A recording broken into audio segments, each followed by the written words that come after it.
నా పేరు స్వాతి, డిజి న్యూస్కి స్వాగతం.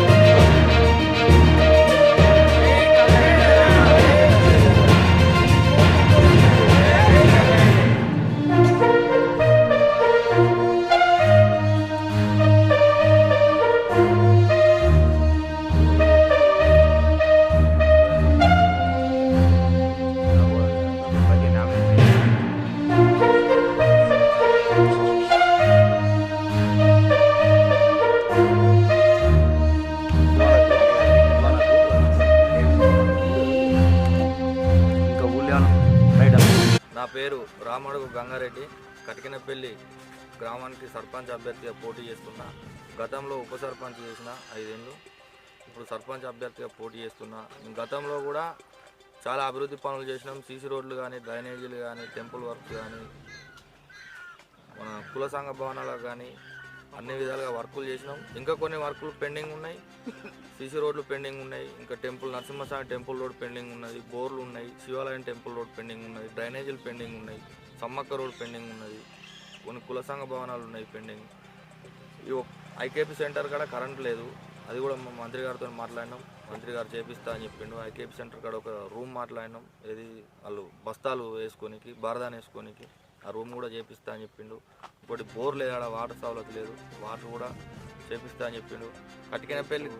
కటికినపల్లి గ్రామాన్ని పెద్దపల్లి జిల్లాలోనే ఆదర్శ గ్రామంగా తీర్చిదిద్దుతాం. ఇంతకుముందు కూడా ఉప సర్పంచ్ ఉన్నప్పుడు నేను ఆదర్శ గ్రామంగా మేము అవార్డు తీసుకున్నాం ఇంతకుముందు కూడా. ఇప్పుడు కూడా నాకు ఒకసారి కటికినపల్లి జనం భారీ మెజార్టీతో ఓట్లేసి గెలిపిస్తే ఇప్పుడు కూడా పెద్దపల్లి జిల్లాలో ఆదర్శ గ్రామంగా కటికినపల్లి మళ్ళీ అవార్డు తీసుకొస్తా అని చెప్పి కటికినపల్లి గ్రామానికి ప్రజలకు తెలియజేస్తున్నా.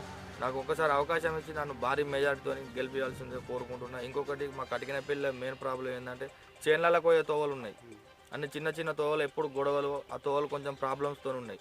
100% నేను సర్పంచ్ అయిన తర్వాత మా కటికినపల్లి ఊళ్ళో చేన్లకు పోయే తోవలు ఖచ్చితంగా మట్టి పోపించి సాపి చేపిస్తాం. అది మంత్రి గారితో మంత్రి గారి దృష్టికి తీసుకెళ్ళి ఖచ్చితంగా దాన్ని చేనులకు తోలు కూడా సాపి చేపిస్తాం. మా కటికినపల్లి గ్రామ ప్రజలకు ఎప్పుడు ఏ ఆపద ఉన్నా, రాత్రి అయినా పగలైనా సేవ చేయడానికి నేను సిద్ధంగా ఉన్నా. నాకంటూ వేరే పని ఏం లేదు, ప్రజాసేవలోనే ఉంటా. ఖచ్చితంగా నాకు ఒక్కసారి అవకాశం ఇచ్చి నన్ను కటికినపల్లి గ్రామ ప్రజలు భారీ మెజార్టీతో గెలిపించవలసిందిగా కోరుకుంటున్నాను. ఇందిరమ్మ ఇండ్లు ఎన్ని వచ్చినాయి? ఇందిరమ్మ ఇండ్లు మాకు 31 ఇండ్లు వచ్చినాయి. 31 ఇండ్లు వస్తే ఒక 4 ఇండ్లు అంటే అనుకోకుండా మిస్ అయినాయి. మళ్ళీ అందులోకి వచ్చిన లిస్టులకి వెళ్ళి ఒక 4 ఇండ్లు మిస్ అయినాయి. కడమ ఇండ్లు మొత్తం ఇందిరమ్మ ఇండ్లు వచ్చినాయి మాకు. ఉన్న చీరల పంపిణీ కూడా జరిగింది. ఇప్పుడు అర్హులైన వాళ్ళకి ఎంతమందికి రైట్ అన్న? మంత్రి గారి సహకారంతో ఇండ్లు కూడా ఇప్పటి వరకు ఇందిరమ్మ ఇండ్లు 28 ఇండ్లు వచ్చినాయి మాకు. 28 ఇండ్లు ఆల్రెడీ కన్స్ట్రక్షన్ అయినాయి, స్లాబ్ లెవెల్ కూడా అయిపోయింది. ఇంకా కూడా ఎంతమంది అర్హులు ఉన్నారో దానికి అంతమందికి అన్నతో మాట్లాడినాం. 3 విడతలలో కంప్లీట్ చేస్తామని చెప్పారు. మొత్తం మా ఊళ్ళే 99 ఇండ్లు వచ్చినాయి మాకు. 99 అర్హులు అని చెప్పారు. 3 విడతలలో 99 ఇండ్లు కంప్లీట్ చేస్తా అన్నాం. ఖచ్చితంగా ఇందిరమ్మ ఇండ్లు ప్రతి ఒక్కరికి, అర్హత ఉన్న వాళ్ళకు ప్రతి ఒక్కరికి ఇప్పించుడే.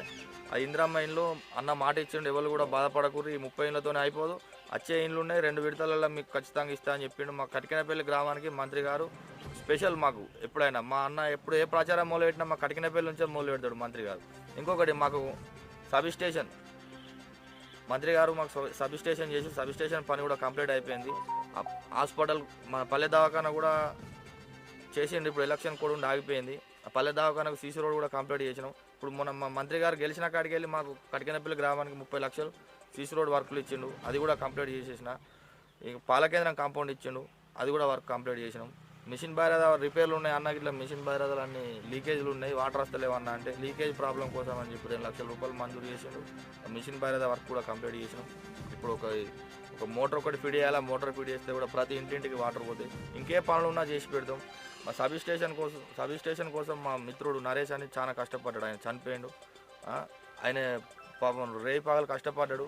సబ్ స్టేషన్ కూడా అన్న దృష్టికి తీసుకుపోయినాం. సబ్ స్టేషన్ కంప్లీట్ చేసి ఇచ్చిండు. ఇవన్నీ దృష్టిలో పెట్టుకొని ప్రజలు ఒక్కసారి నాకు భారీ మెజార్టీతో వేసి నన్ను గెలిపించవలసిందిగా కోరుకుంటున్నాను.